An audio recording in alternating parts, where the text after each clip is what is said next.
Okay, so these are the roses we have in the garden. We grow them in pots. They were given as gifts, but we haven't got room, so we had to put them in pots. And I know some people would think that weird, growing in pots. However, just like everything else we grow in the garden, these are grown organically. But because they're growing in pots, you either need to top up the compost, or you need to do both that and give them an organic feed.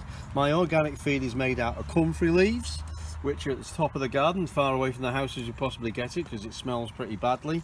And I dilute that with water when I water the roses every week. And that's supposed to keep the roses fit and healthy. This one here seems to be particularly fit and healthy.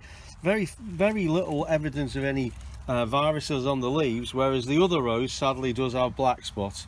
It is important, however, to keep deadheading the roses during the time that they're flowering. So as soon as you think the flower's past its best, you need to find it. And like this one here, it really is past its best. I know it could last another few days, but I'll just show you. What I would do is go down the stem, and where it meets the main part of the stem, I would snip that off. And that will keep the rose flowering throughout the summer.